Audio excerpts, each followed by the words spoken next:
오늘 말씀 열왕기하 23장 15절 16절 말씀 함께 보겠습니다.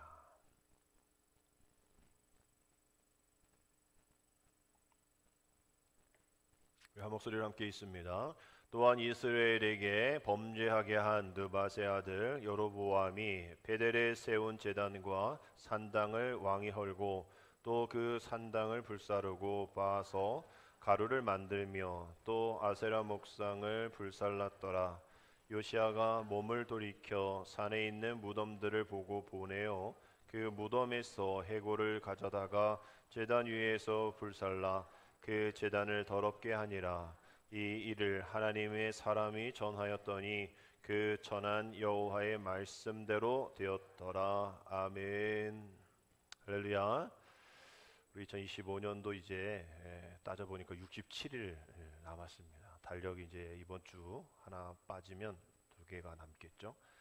우리 계속되어지는 흐린 날씨 속에 우리가 한번 또 야외 한번 나가서 단풍 구경 한번 해보자 이랬는데 지금 설악산에 단풍이 없다고 뉴스에 나오더라고요. 비가 많이 오고 햇빛이 좀 많이 비쳐야 되는데 뭐 속초나 뭐 우리나 비슷비슷하죠. 한 달에 햇빛이 5번밖에 안 나타났다고 뭐 그러잖아요. 그래서 단풍도 그냥 없어질 것 같고 우리 카페 앞에도 그 나무 보면 계속 낙엽이 떨어져서 계속 치우고 또 떨어지고 이제 뭐 겨울이 시작되어지는 우리 상강 지났으니까 겨울을 맞을 준비를 해야 되지 않을까 생각을 하게 됩니다. 이제 계절이 바뀌는 추운 날들이 시작되어질 때에 계절은 춥더라도 우리 하나님을 향한 우리 열정은 그 어느 때보다도 뜨거워야 될 줄 믿습니다. 아멘. 우리 옛날 복음성과 비슷한 거, 아 뜨거 주님의 사랑 주님의 사랑 너무나도 아 뜨거워, 그 찬양 우리 어린이들 있으면 불렀으면 재밌을 텐데 우리 그 찬양이 기억이 납니다. 아 뜨거 뭐야? 주님의 사랑 날마다 뜨겁다라는 그 찬양이 기억이 납니다. 우리 더욱 추워질수록 우리 더욱더 주님의 사랑으로 따뜻한 계절 되어지기를 주님의 이름으로 축복합니다.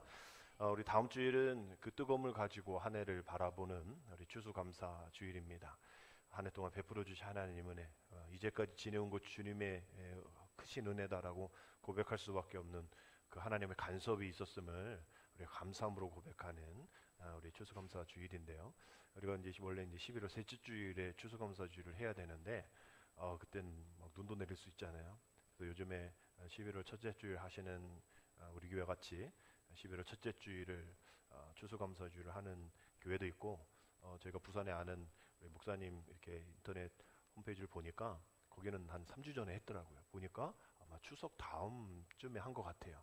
그래서 어차피 이 추수감사 주일이 이제 서양 미국 거잖아요. 그러니까 우리 고유에 맞는 추수감사 주일로 하자 이래서 명절 끝난 그 다음 주를 이제 추수감사 주일로 드리는 그런 교회도 많다라는 것을 우리가 기억하면 이게 뭐 언제 드리는 것이 중요한 것이 아니라 어떻게 드리느냐가 더 중요한 거죠. 그냥 12월 셋째 주 그냥 지나치는 뭐 첫째 주 지나치는 그래서 추석 끝나고 그냥 지나치는 감사절이 아니라 한 해를 하나님의 은혜 가운데 잘 지냈습니다라고 지나치는 절기가 아니라 지나치는 감사절이 아니라 맞이하는 감사절이 되어질 수 있도록 또 기다리는 우리 감사절이 되어질 수 있도록 시기가 어떤지 상관없이 우리가 추수감사주의를 한 해 앞에 감사하는 드리는 그것을 기대하는 그것을 기억하는 그러한 주간이 되어질 수 있도록 이번 한 주 여러분이 하나님의 은혜 가운데 어떤 것이 감사한지를 잘 기억을 할 수 있고 또 고백할 수 있는 그런 시간이 되어지기를 원합니다.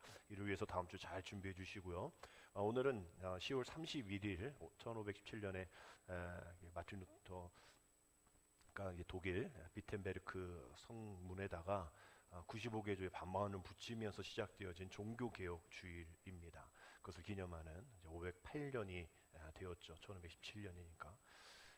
그것을 기억하면서 이 개혁을 우리가 다시 한번 생각해 보는 우리가 종교개혁 주의를 통하여서 개혁은 어디로부터 또 어디로 흘러가야 되는가에 대한 이야기를 한번 해보기를 원합니다. 요즘도 이 뉴스나 인터넷을 보면 개혁이란 단어가 많이 나옵니다. 정치권에서 불고 있는 사법개혁인 것이죠. 개혁이라는 단어의 뜻은 제도나 기구 따위를 새롭게 뜯어 고침, 새롭게 뜯어 고치다, 고쳐지다라는 그런 의미를 가지고 있는 단어가 개혁입니다. 본래로 돌아가자라는 것이죠. 그래서 종교 개혁은 종교의 그대로 시작, 처음으로 돌아가자라는 겁니다. 그래서 종교 개혁을 외쳤던 여러 사람들 중에 대표는 이제 마틴 루터인데, 이 마틴 루터가 세 가지를 먼저 외쳤죠. 오직 예수, 오직 믿음, 오직 성경. 이 세 가지를 먼저 외친 후에 그 뒤에 뭐 쯔빙글린이나 칼뱅 뭐 이런 사람들이 이 다음 두 가지, 네 번째, 다섯 번째, 오직 은혜, 오직 하나님의 영광, 이 두 가지를 합쳐서 종교 개혁가들이 이 다섯 가지의 강령으로 우리가 개혁을 하자. 그만큼 이것이 안 됐기 때문에 오직, 우리가 찬양도 오직 예수 우리 끝났듯이 예수로는 알겠는데 예수 말고 원 플러스 원처럼 다른 거요 라고 얘기하는 이 시대도 사실 종교개혁의 대상자의 시대인 거죠. 예수 말고도 다른 거라고 얘기하는 그 시대에도 외쳤던 이 말씀들이 지금 우리에게도 그 오직, 솔라라고 하죠. 솔라 스크립툴라, 솔라 크라시트 뭐 이런 얘기. 이 솔라라는 게 오직, 오직 예수, 이 오직이 중요한 그러한 강령을 이야기한 겁니다. 그 당시 마틴 루터가 있었던 그 당시에 종교 개혁이 일어날 수밖에 없었던 것이 이제 면죄부 판매죠. 그 연옥이라고 얘기하는 그 지옥 가게 그 중간 뭐 대기소와 같은 대합실과 같은 그곳에 너희 친척이 머무르고 있다. 얘네 지옥에 가면 안 되는데 면죄부를 사면 언제까지, 이거는 1년짜리는 얼마, 뭐 2년짜리는 얼마 이렇게 해가지고 그 날짜가 적혀 있거든요. 그럼 그걸 사면 거기 연옥에 있는 사람이 천국으로 간다. 막 이렇게 얘기를 해가지고 면죄부를 판매를 하고 돈을 모아서 이제 교황 레오 10세가 베드로 대성당, 지금 있는 그 베드로 대성당을 이제 건축을 하게 되었단 말이죠. 그래서 그것이 그 당시만이 아니라 이전부터 면죄부 판매에 대한 또 사제들, 유명한 사제들이 있을 거 아니에요. 그 사제들의 어떤 옷 경매하고 뭐 허리띠 경매하고 신발 경매해가지고 그곳으로 이제 돈을 모으는 그런 일들이, 관행들이 많았단 말이에요. 그러니까 이 마틴 루터가 보니까 그건 아니거든요. 근데 이 성도들한테 알려줘야 되는데 그 당시 성경은 그 교황만 갖고 있었어요. 왜? 이게 번역이 안 됐기 때문에, 또 아주 귀하다고 생각해서, 또 인쇄술이 발달되지 않아서. 그래서 그것을 알지 못하니까 정말 그런가 보다. 또 뭐 성경에 써있다라고 얘기했겠죠. 그러니까 정말 그런가 보다. 못 봤으니까. 근데 이것을 볼 수 있는 사제인 루터가 이건 아니거든요. 뻔하거든요. 돈 모으기 위해서. 이래선 안 되겠다는 생각 가지고 그 당시, 지금이야 뭐 한번 공개 토론합시다 하면 어떤 톡방을 열든지 뭐 게시판을 열든지 할 수가 있는데, 그 당시 보편화되어져 있는 것은 이 성전의 벽에, 문에 좀 공고 같은 걸 내서 우리 한번 이 문제에 대해서 얘기해보자라는 것들이 여기저기 붙어 있단 말이에요. 혼자 그냥 95개 방법문을 딱 붙인 게 아니라 여러 붙어 있는 것에 그냥 하나일 뿐. 그래서 95개를 쭉 얘기하면서 이건 아니지 않아? 면죄부로 어떻게 죄를 사할 수 있어? 어떻게 교황이 죄를 사할 수 있어? 고해성사를 통해서 어떻게 죄가 사해질 수 있어? 아니잖아. 막 이러면 얘기를 써놓은 거죠. 95개를. 그러니까 사람들이 그거를 보고 우리 한번 얘기해보자 라고 시작되어진 것이 종교개혁의 시작점인 거예요. 루터는 뭐 개혁을 하자 이런 건 없었어요. 뭐 뒤집어 엎자도 없었습니다. 내가 정말 이건 아니라고 생각하는데 한번 얘기해보자 라고 얘기한 것들이 종교개혁의 도화선이 된 겁니다. 근데 거기뿐만 아니라 이것이 그 당시 이제 인쇄술이 막 발전이 해가지고 루터의 설교라든지 이런 공고라든지 반박문이 막 퍼지기 시작합니다. 그래서 어디까지 가냐면 스위스, 그다음 프랑스, 스코틀랜드까지 막 다 퍼져서, 야 이거 독일에서 이런 일들이 일어날 때, 야 이거 우리도 한번 얘기해보자, 막 그렇게 얘기가 되어서 이거 유럽 대륙을 뒤흔드는 정말 폭탄급의 메시지가 되었던 것이죠. 그래서 이 당사자 루터는 이로 인해서 교회로부터 파면을 당합니다. 그 다음에 끝나서 그냥 나는 아무것도 할 수 없어라가 아니라 더 독일어로 번역하고 더 설교하고 또 집필하는 일에 매진한 거죠. 그 개혁을 위해 끝까지 완수를 합니다. 결국은 루터가 원하는 것은 우리가 그 신학을 지키자. 그러나 인간의 신학이 아닌 십자가 신학을 지키자. 사람 교황의 말이 아닌 하나님의 말씀을 따라가자. 이게 뭐가 잘못됐냐? 이것을 얘기하고 그것을 강조했던 우리 루터였던 것이죠. 결국 구원이라는 것이, 죄사함이라는 것이 사람으로 시작해서 사람으로 끝내서는 절대 안 된다라는 거예요. 하나님으로 시작되어서 하나님으로 끝내야지, 말씀으로 시작되어서 말씀으로 끝내야지. 이것이 우리가 연약하고 힘들었던 것은 그 믿음이 없어서다, 그것을 잘 분별하지 못해서다라고 얘기를 하는 겁니다. 그래서 로마서 12장 2절에 이런 말씀이 있잖아요. 너희는 이 세대를 본받지 말고 오직 마음을 새롭게 함으로 변화를 받아 하나님의 선하시고 기뻐하시고 온전하신 뜻이 무엇인지를 어떻게 하도록? 분별하도록 하라. 루터가 볼 때는 이게 분별이 되지 못하는 거야. 교양이 뭐 이거 믿습니까? 그럼 아멘 하고 있는, 전혀 아닌데, 믿어서도 안 될 일이고 그것을 아멘으로 대답할 일도 아닌데 사람들은 분별을 못하니 교황이 또 얘기하니까 그 권위에 또 그 절대적인 것에 순응하는 그런 모습으로 보여진다는 거죠.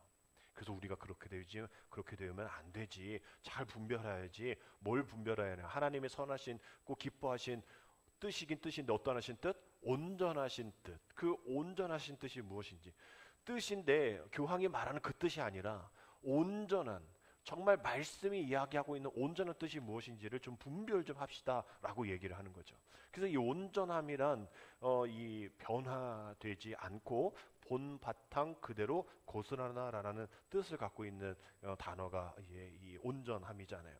그러니까 더하지도 않고 덜하지도 않는, 거기에 첨가되지 않는 그 순수함에 대한, 그것이 가지고 있는 그 강력한 정체성에 대한 이야기인 것이죠. 그러면 이 성경에서 말하는 우리의 온전함은 무엇인가? 더하지도 않고 빼지도 않는. 성경은 창세기 1장 27절에 그 하나님의 온전하심에 대한 이야기를 이야기합니다. 하나님이 자기 형상 곧 하나님의 형상대로 사람을 창조하시되 남자와 여자를 창조하셨다라고 되어 있잖아요. 그 온전하심이 어떠냐? 어떤 세상의 어떤 지도자, 또 유명한 사람의 모양이 아니라 누구의 모양? 하나님의 형상대로 지음을 받아서 그 사람은 남자와 여자다라고 얘기를 하는 거예요. 지금 인구조사 이제 한다고 하는데, 인구조사 하면서 전화든 방문이든 혹시 같이 사는 사람이 누굽니까? 라고 하면 아내 있습니다, 남편 있습니다, 이렇게 얘기할 때 우리는 동성 연애이기 때문에 우리 안에 남자 누구 있습니다. 그러면 그쪽 그 검사하시는 조사원들이 배우자군요 라고 체크를 한다고 그래요. 이제 거기에서는 아니 우리는 동성혼에 대한 그거를 합법화되지 않아서 그걸 인정하는 건 아닙니다 라고 얘기하면서도 우리 인정 안 하고 있잖아요. 우리는 그러면서도 같이 살면 그 사람이 배우자라고 체크를 하게끔 되어지는, 지금 아니라고 하면서 우리가 잘 분별하지 못하니까 지금 그것을 하기 위한 시작점을 인구조사를 통하여서 배우자, 동성하고 동성과 같이 있는 것을 배우자라고 체크를 할 수 있게끔 만드는, 그런 하나님의 형상대로 지음받은 사람 남자 여자임에도 불구하고 그렇게 되어지지 않는, 온전하지 못한, 하나님이 기뻐하시지 않고 선하심 뜻도 아닌 그 일들을 하는 그런 모습이 우리는 우리 하나님의 형상이 아니라는 거죠.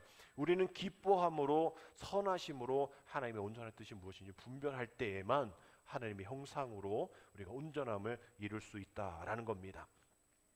결국은 그 온전함이 하나님이 에덴 동산에서 우리를 만드실 때잖아요. 근데 그 온전함이 깨진 거, 그 폼이 깨진 거, 디폼이라고 했잖아요. 그 온전함이 깨진 것이 언제입니까? 너의 온전함이 완전하지 않아라고, 그 온전함에 욕심을 더하는 이 사탄의 유혹을 인해서 그 온전했던 그 하나님 이마고 데이, 하나님의 형상이 깨어진 거잖아요. 우리가 깬 게 아니라 그 유혹을 인해서 우리가 그 깨어짐을 선택한 거죠. 지난주에 말씀드린 것처럼 우리가 선택을 한 거예요. 우리가 본연의 자리에서 벗어난, 우리의 의지대로 벗어난 상태입니다. 그러니까 우리 하나님의 방법은 우리가 그렇게 우리 의지로 나갔으니, 우리 예수 그리스도를 통하여서 우리 의지로 나간 형상, 온전하지 못한 우리 형상들을 다시 주님을 통하여서 돌아오게끔 하는 것이 우리 주님이 이 땅 가운데 오신 목적인 것이죠. 온전함을 회복하기 위해서. 그래서 오늘 종교개혁의 주의를 통하여서 우리가 508년에 마틴 루터가 어떻게 했고 이야기 들어보면 딱 재미난 게 많거든요. 근데 우리가 그 508년 그 전에 이야기가 우리가 궁금한 것이 아니라, 그렇다면 지금 2025년을 살고 있는 508년이 지나고 있는 그래서 개신교가 되어져 카톨릭에 분리돼서 세워진 개신교가 그러면 종교개혁으로 잘 됐냐? 아니잖아요. 지금 오히려 더 개혁의 대상자가 되어져 버렸잖아요. 그 안에 있는 우리 역시 개혁의 대상자가 되고 있잖아요. 그러니까 이 508년 전에 무슨 일이 있었는지도 궁금하겠지만 그것은 뭐 신학교에 가서 배우시고, 우리는 이 508년이 지난 지금 내가 그 개혁의 대상자가 되고 있지 않은가? 그럼 하나님이 선하시고 기뻐하신 그런 뜻, 온전하신 뜻에서 벗어나고 있는 것은 무엇인가를 내가 깊이 깨닫고 하나님께 돌아가는 그런 개혁의 삶을 살아야 한다라는 것이죠. 그래서 오늘 그것이 오늘 종교개혁주일이 우리에게 있어야 할 필요한 이 귀한 이유인 겁니다. 그래서 성경에서 우리가 뭐 다른 사람이 이랬습니다, 저 사람은 바뀌어야 됩니다, 나는 괜찮습니다, 저 교회가 바뀌어야 됩니다 라고 비판하지만 성경에서는 뭐라고 얘기합니까? 남 신경 쓰지 말라고 얘기하죠. 그러면서 예수님께서 마태복음 7장 1절 2절에서 뭐라 얘기하십니까? 비판을 받지 아니하려거든 비판하지 말라. 너희가 비판하는 그 비판으로 너희가 비판을 받을 것인데 너희가 헤아리는 그 헤아림으로 네가 헤아림을 받을 거야 라고 이야기하는 거예요. 언젠가 네가 비판하는 그 비판으로 너는 비판을 받을 거야 라고 얘기하는 거예요. 그래서 비판은 내가 남을 판단하는 거잖아요. 우리가 하나님은 분명 판단하실 수 있습니다. 심판하실 수 있어요. 그건 하나님의 영역입니다. 하나님은 심판하시잖아요. 하나님 판단하십니다. 근데 하나님 또 비판하실 때 왜 내가 하나님의 영역이 되어서 남을 판단하고 남을 비판하자는 거예요? 우리가 해야 될 것은 비판과 판단이 아니라 자성인 거예요. 자성. 내가 남을 비판하고 남을 판단할 때는 내가 하나님이 되어져 버린 거죠. 10계명을 내가 어기는 거예요. 내가 하나님이 되어지는 거고 내가 하나님의 이름을 망령되이 일컫는 거죠. 우리는 비판과 심판으로 저주로 남에게 전달하는 것이 아니고 고대로 온다 그랬잖아요. 우리 그러지 말고 자성해야 되는 거예요. 내가 이렇게 잘못 가고 있구나, 내가 이러면 안 되겠구나, 내가 자성을 해야 되는, 그래야 제2의 종교개혁이 일어나는 거지 손가락질해서는 안 된다라는 거죠. 판단해서는 안 된다라는 겁니다. 508년 그때를 기억하는 것이 아니라 지금 내가 무엇으로 이 신앙의 정의 가운데에 온전한 그 의를 행하며 살아가고 있는가, 하나님의 선하시고 기뻐하신 뜻 안에 살아가는가, 빛 가운데 거하고 있는가, 오직 예수라고 외치며 살아가고 있는가, 그것을 질문해 보자라는 것이죠. 우리 세상에서는 우리를 볼 때에 그것이 제대로 되지 않았다라고 우리에게 지적을 하는 겁니다. 너네 자꾸 세상 사람들이 너네 자꾸 우리가 어쩌다 저쩌다 얘기하는데, 예수 천당 불신지옥 얘기하는데 니네부터 잘해.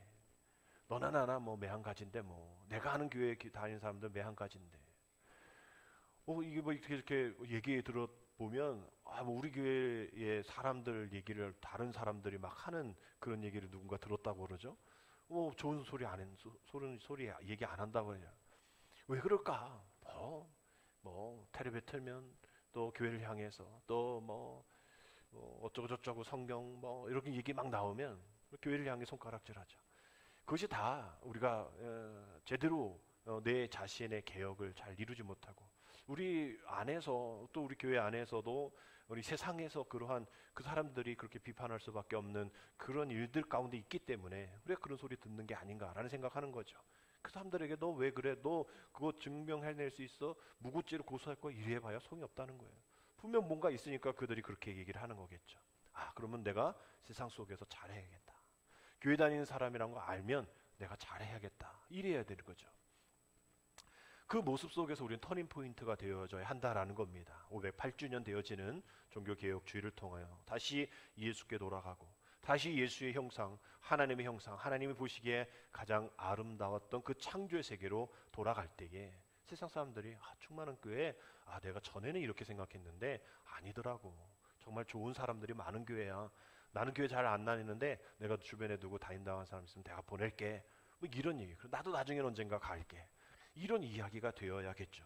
그래서 오늘 설교 제목처럼 근본으로 돌아가자. 아드폰테스.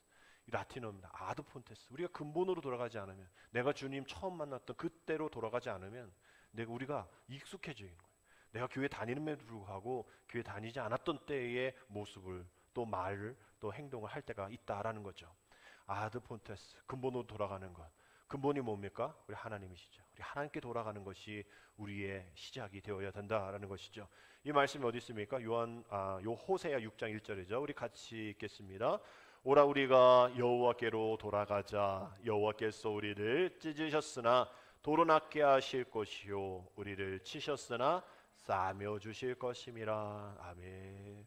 주님 앞에 돌아가면 우리가 뭐 다 잘 될 것 같죠? 아니에요. 우리 하나님 우리를 찢으실 때도 있습니다. 잘못된 거 있는데 조각 내야죠.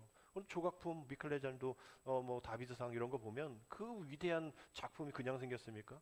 그걸 다 쪼고 막 이렇게 해서 그 조각의 아름다움이 나타나는 거죠.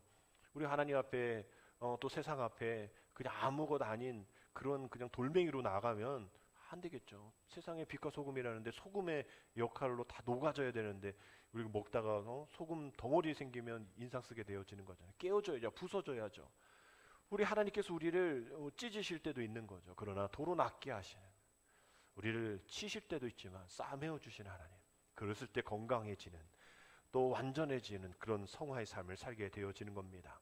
그래서 비텐베르크 그 루터 그 성전 거기에 루터 박물관이 있는데 그 루터 박물관 정문 이 상단에 이런 글씨가 있습니다. 하나님께서 믿는 자에게 부여하신 큰 일은 누구도 막을 수 없다라고 되어 있어요. 분명 508년 전 루터에게 하나님의 크신 일이 있었겠죠. 그래서 큰 물줄기가 지금껏 이렇게 오고 있는 건데 누구도 막을 수 없었죠. 그러면 우리의 큰 일은 뭘까? 하나님이 우리에게 부여하신 큰 일은 무엇일까? 우리가 뭔가 하려고 하는데 잘 막히죠. 사람이 막기도 하고 상황이 막기도 하는. 그럼 우리가 잘 볼 때는 우리의 자아 실현을 했을 때 막히는 거예요. 정말 하나님을 위한 일을 했을 때는 누구도 막지 않습니다. 오히려 막힌담을 허시는, 또 그 장애물이 디딤돌이 되게 하시는 그 하나님의 역사가 있지. 우리가 큰 일을 한다고 하면서도 뭐 지금도 뭐 내년 뭐 이렇게 군수 나오시는 분들 뭐 이렇게 찾아오잖아요. 또 체육대회도 오시고 저 도서관 연합회 모임인데도 오셔가지고 막 얘기하세요. 자기가 큰 일을 하겠다고, 큰 일을 하겠다고. 알겠습니다, 알겠습니다 했지만 우리도 역시 하나님 앞에 큰 일을 하겠다고 하면서도 내가 드러나는, 내 만족이 드러나는, 자아 실현이 더 드러나는 그런 것은 하나님 막으시죠. 사람을 통해서 막으시고요. 그러나 하나님께서 믿는 자에게 부여하신, 하나님이 부여하신 큰 일은 누구도 막을 수가 없다라는 겁니다. 그러면 우리가 누구도 막을 수 없는 하나님의 큰 일을 감당하셔야지, 정말 누구도 막고 계속 상황도 막고 또 환경도 막는 그런 것을 우리가 하나님의 크신 일이라고 해서는 안 되는 것이죠. 막히는 거 해봐야 뭐합니까? 정말 우리가 종교 개혁을 이룰 수 없지만 우리가 NCCK, WCC, 거기 회장 총무가 되어서 종교 개혁을 단행할 수는 없지만 우리 있는 그곳에서 거룩하고 그저 진실하게, 그저 신실하게 교회 다니는 사람은 달라. 우리가 전 국민에게 알려주라는 게 아니라 우리 지역 사는 사람들에게만이라도 교회 다니는 사람은 달라. 충만한 교인은 달라. 사랑으로 살아, 기쁨으로 살아, 감사로 살아, 의로워, 고난받는 것 같은데 기쁨으로 살아, 근본으로 돌아가는 사람 같아. 이런 이야기 들어야 이것이 우리에게 별거 아닌 작은 일 같지만 하나님이 우리에게 허락하여 주신 큰 이름을 여러분 기억해 주시기를 바랍니다. 그 큰 일 가운데 우리가 무엇을 할까? 무엇을 어떻게 할까? 우리 이 말씀을 보면 오늘 열왕기 23장의 말씀인데 요시야가 나오거든요. 우리 종교 개혁자, 그 당시 종교 개혁자 중에 한 명, 요시야입니다. 요시야라는 이름이 여호와께서 격려하신다라는 뜻을 갖고 있거든요. 여호와께서 격려하시는 요시야는 그의 이 증조부가 히스기야 왕이잖아요. 알다시피 히스기야 왕은 정말 유다 왕국에 빛을 발했던 왕이었습니다. 근데 그 히스기야의 아들이 므낫세인데 이 므낫세가 유다 14대 왕으로 등극할 때부터 하나님이 다윗에게, 솔로몬에게, 또 아버지에게 명했던 모든 것들을 행하지 않고 히스기야가 아버지가 헐어버렸던 산당도 다시 세우고 바알 아세라상 세우고 그런 유다 전체를 아주 우상 숭배로 만들었던 그 장본인이 므낫세거든요. 그 므낫세의 그 아들이 이제 그 다음 이어서 이 요시야의 아버지죠, 아몬. 이 아몬은 더한 사람이에요. 이 하나님께서 그의 신복들을 통해서 아몬을 또한 심판도 하실 때에 정말 더 불신앙적인 통치가 계속되어지고 악행이 더 가득해지는 이때에 그 아들 요시야를 통해서 하나님이 역사를 하시는데, 그 요시야가 아들이 왕이 될 때 나이가 8살밖에 되지 않았다는 거예요. 8살밖에 되지 않고 31년을 예루살렘에서 치리를 하면서 그 26세부터 이 종교 개혁을 시작합니다. 26살. 지금 뭐 별거 아닌, 또 6살 때부터 이 왕이 되어서 뭐 대리청정 받고 막 이랬겠죠. 그 네가 뭘 알아부터 시작했을 텐데, 뭘 알아가 정말 하나님의 뜻을 알게 되어서 26살부터 종교 개혁을 단행을 하게 됩니다. 우리도 이제 뭐 할 게 없어요. 우리는 연약해 부족해요. 아니란 말이에요. 하나님의 위대한 사명은 나이와 상관없다라는 거죠. 그래서 요시야는 그의 아버지, 할아버지와 달리 경건한 신앙을 가지고 예배의 회복, 또 우상의 근절을 시작을 하는 겁니다. 그러다 200년 방치되어 있는, 숨겨져 있고 아무도 모르는 그런 곳에 200년 동안 방치되었던 율법책을 발견합니다. 그렇게 사모했더니, 또 그렇게 역사를 했더니 하나님이 그것을 발견하게 해주신 거죠. 200년 전에 율법책 발견해서 기뻤긴 했지만 그 이야기는 뭡니까? 200년 동안 그 율법책을 통하여서 하나님의 말씀이 전달되어지지 않다는 거죠. 수많은 사람들이, 선지자들이 얼마나 지혜기했을까요? 얼마나 떠들어댔을까요? 왜? 뭐 증명할 길이 없잖아요. 교황이 면죄부는 하나님의 뜻입니다, 얘기했던 거와 똑같은 거예요. 독일어로 성경이 되어지지 않았으니. 200년 동안 숨겨져 있던 율법책, 발견되지 않기를 바랐던 사람이 더 많지 않았을까요? 율법책이 발견되지면 이거 하지 마라, 저거 하지 마라, 이거는 아니다, 이건 아니다. 자기가 지금껏 누려왔던 모든 것들이 다 없어지고 그만둬야 될 그런, 그래서 혹시 발견되었었던 것 같은데 더 숨겨놓지 않았을까? 야, 이렇게 발견되면 안 되지, 더 깊은 곳에 숨겨, 이러지 않았을까? 그것이 200년 동안, 그래서 숨겨놓은 사람이 죽어버려가지고 어디 숨겼는지도 모를 정도의, 뭐 이건 성경적이지 않지만 제 생각으로는 그렇게 될 수밖에. 그만큼 말씀을 찾으려 하지 않고 말씀대로 살려고 하지 않은 사람들의 모습이 이 모습인데, 요시야 왕은 그것을 찾아내서 끝낸 것이 아니라 23장의 말씀 보면 모든 사람들을 모읍니다. 모아서 뭐예요? 예배합니다. 말씀을 드러냅니다. 이 말씀이 우리에게 주신 하나님의 말씀입니다라고 그 백성의 정체성을 얘기를 해요. 그러면 거기서 기뻐하고 끝나는 것이 아니라 그 말씀의 정체성에 반하는 모든 것들을 제해합니다. 아버지가 하지 못했던, 할아버지가 하지 못했던 아세라 신상, 또 몰렉, 태양 신전, 가증스러운 것을 다 제단에 무너뜨려 버리죠. 그래서 이런 모습 속에서 이 열왕기하 16장에 보면 그 아하스 왕이 행한 그런 모습들이 나올 때에, 아하스 왕은 그 우상 숭배를 하면서 자신의 아들까지도 막 불태워버리는 그 인신 제사를 하는 그런 사람, 또 산과 나무 모든 곳에서 제사를 지내게 하는 그런 사람이거든요.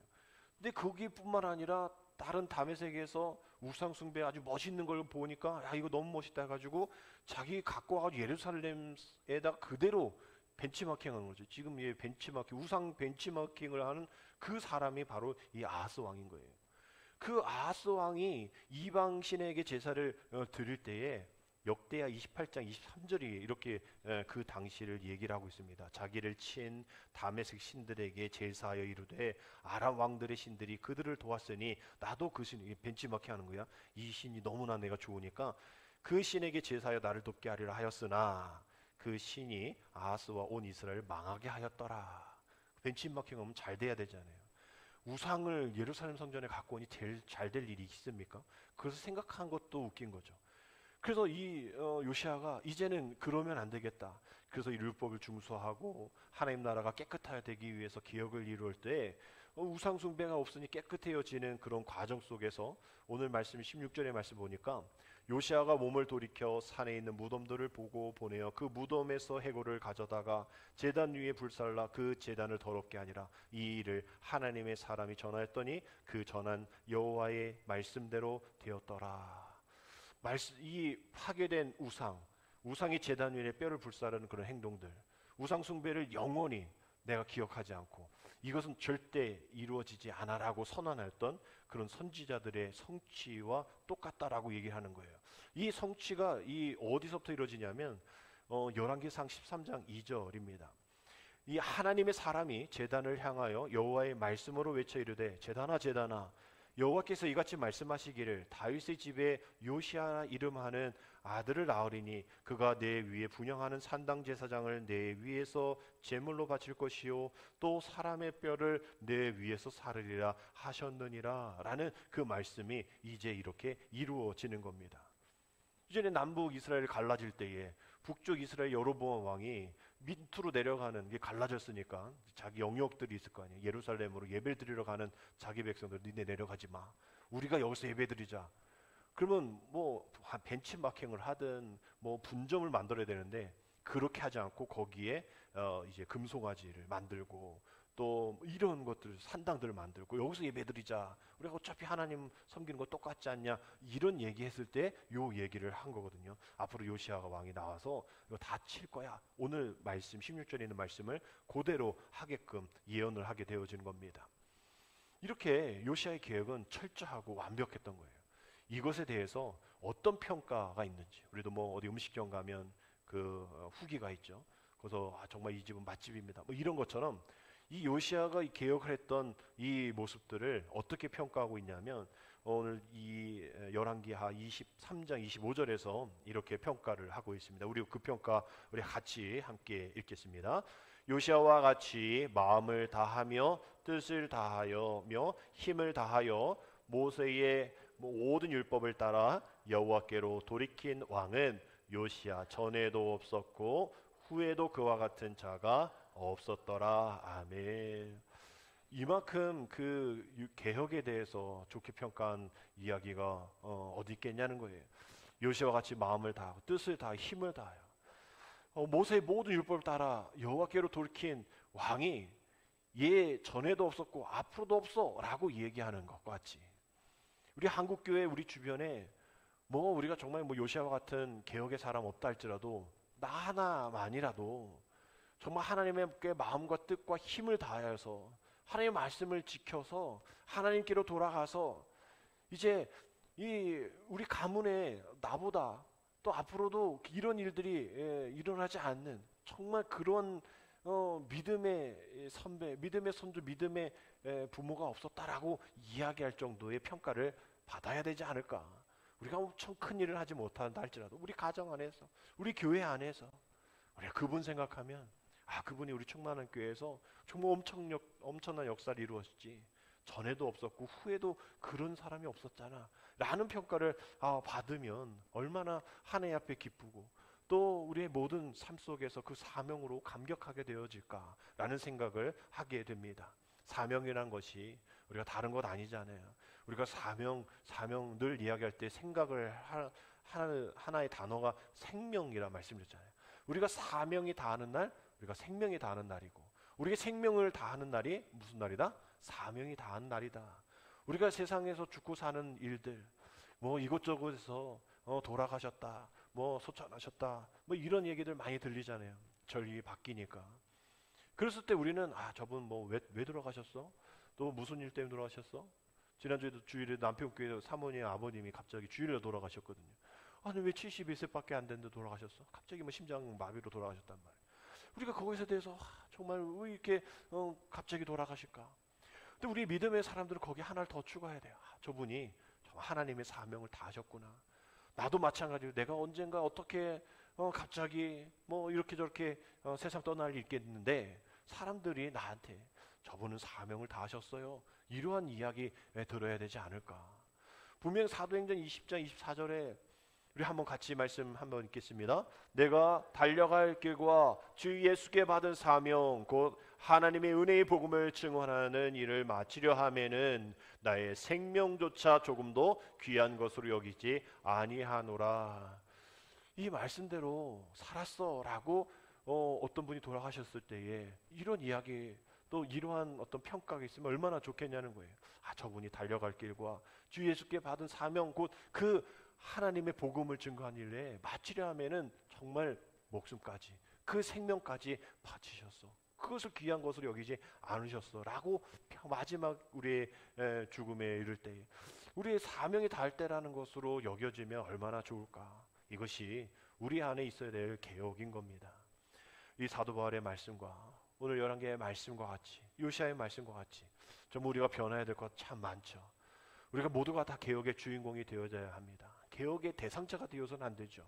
개혁의 주동자들, 주인공들이 되어서 이제 하나님의 말씀으로 다시 그 본래의 본질의 본원의 모습으로 나아갈 수 있는 우리 되어서 하나님의 형상으로 다시 한번 지음받아 우리 이 세상을 다시 한번 하나님이 원하시는 그 나라로 우리가 바꿔지는 일에 내 자신부터 최선을 다하여 하나님 선하시고 기뻐하신 일에 최선을 다할 수 있는 우리가 되어줄 수 있도록 개혁을 이루는, 나 자신부터, 우리 가정부터, 우리 교회부터 개혁을 이루는 저와 여러분 되시기를 다 주님의 이름으로 축복합니다. 기도드립니다. 하나님, 우리 이 시간 508년 전 결단했던 루터의 마음과 같이 우리들의 마음을 오직 믿음, 오직 성경, 오직 은혜의 마음으로 결단하기를 원합니다. 또한 요시아의 왕처럼 오늘도 우리가 기억해야 될 것이 무엇인지 깨닫고 오늘도 예배하며 말씀으로 살아 귀한 평을 받을 수 있는 우리 믿음의 사람들 다 되어질 수 있도록 인도하여 주옵소서. 그리하여 크고 작은 개혁이 내 주위에 내면에서 계속 끊임없이 일어나 오늘도 그 어느 때보다도 하나님이 사용하시며 하나님이 쓰시고자 하시는 기쁘신 일에 사용되어지는 큰 일에 우리를 사용하여서 그 어느 누구도 막을 수 없는 그 개혁 앞에 또 거센 도전 앞에 오늘도 우리가 그 사명을 감당할 수 있는 종교개혁의 정신으로 불타오르게 인도하여 주옵소서. 예수님의 이름으로 감사하며 기도드립니다. 아멘.